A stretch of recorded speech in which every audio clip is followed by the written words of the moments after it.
చంద్రబాబు పవన్ హిందూ ద్రోహులుగా మిగిలిపోతారని విమర్శించారు మాజీ మంత్రి వెల్లంపల్లి శ్రీనివాస్. ఆలయాలపై కూటమి సర్కార్ నిర్లక్ష్యంగా వ్యవహరిస్తోందని మండిపడ్డారు. తిరుమల పవిత్రతను దెబ్బతీసి శ్రీశైలం మీద పడ్డారని అన్నారు. శ్రీశైలంలో శివభక్తులపై లాఠీ చార్జ్ చేయడం దారుణమన్నారు. నైతిక బాధ్యత వహిస్తూ హోంమంత్రి రాజీనామా చేయాలని డిమాండ్ చేశారు. ఈ కూటమి ప్రభుత్వం పరిపాలనలో హిందూ దేవాలయాల్లో వచ్చే భక్తులకి భద్రత లేదనే దానికి ఇప్పటి వరకు అనేక సంఘటనలు మనందరం కూడా చూడడం జరిగింది. ముఖ్యంగా తిరుమల తిరుపతి దేవస్థానం ఏదైతే ముక్కోటి ఏకాదశి అంటే వైకుంఠ ఏకాదశి నాడు ఈ కూటమి ప్రభుత్వం ఏర్పడిన ఫస్ట్ వైకుంఠ ఏకాదశి నాడు 6గురిని పొట్టన పెట్టుకుంది ఈ ప్రభుత్వం. సరైన ఏర్పాట్లు చేయకపోవడం కానివ్వండి, సరైన భక్తులకి సౌకర్యాలు కల్పించడంలో పూర్తిగా కూడా విఫలమయ్యి 6గురిని పొట్టన పెట్టుకుంది. అదేవిధంగా సింహాచలంలో చందనోత్సవం రోజు నాడు 7గురు మరణించారు. నాణ్యత లేని గోడ నిర్మించి సరైన పద్ధతి ప్రకారం కాకుండా భక్తులకి ఎటువంటి ఫెసిలిటీస్లు కనిపించడంలో సింహాచలంలో కూడా 7గురిని పొట్టన పెట్టుకున్నారు. అదేవిధంగా కాశీ బొగ్గలో 9 మంది చనిపోయారు. భక్తులకు కూడా స్వాములకు కూడా కనీసం సౌకర్యాలు ఏర్పాట్లు చేయలేని అసమర్థ ప్రభుత్వం ఏదో ఉందంటే కూటమి ప్రభుత్వం అని చెప్పి మీ అందరికీ కూడా తెలియపరుచుకుంటున్నాను. ఎంత దారుణమండి, నిన్న శ్రీశైలంలో మాల వేసుకొని కఠోర దీక్షతో మాల వేసుకొని వాళ్ళు శివుడి దర్శనానికి వస్తే పోలీసులతో లాఠీ చార్జీ చేస్తారా? ఇదేనా మీ ప్రభుత్వ పరిపాలన అంటే? ఇప్పుడు ఆంధ్ర రాష్ట్రంలో వైఎస్ఆర్ కాంగ్రెస్ పార్టీ నాయకుల్ని రెడ్ బుక్ అంటున్నారు, పోలీసులతో వేధిస్తున్నారు. కానీ వచ్చే భక్తులను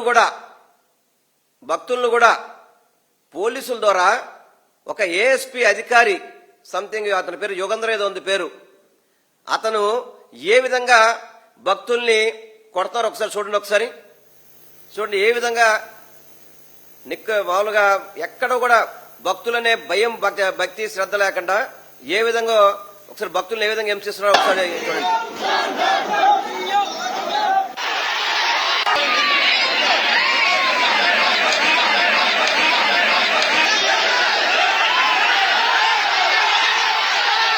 ఏ విధంగా కొట్టారు చూడండి.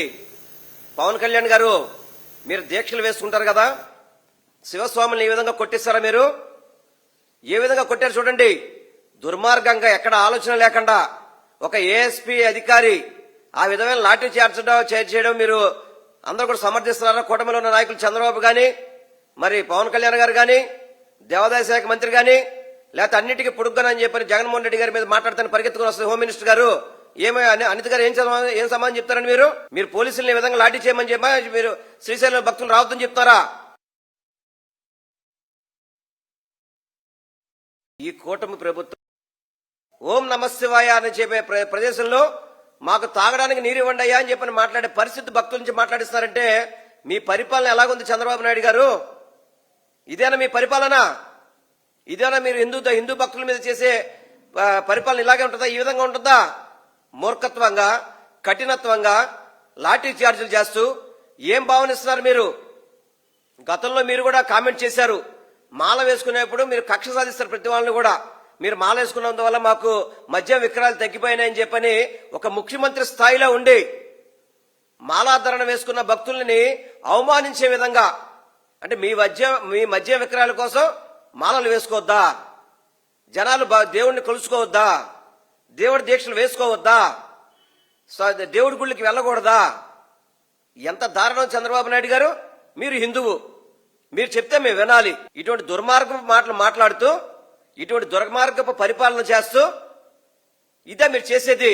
ఈ దేవాదాయ శాఖ మంత్రి ఏమైపోయాడు?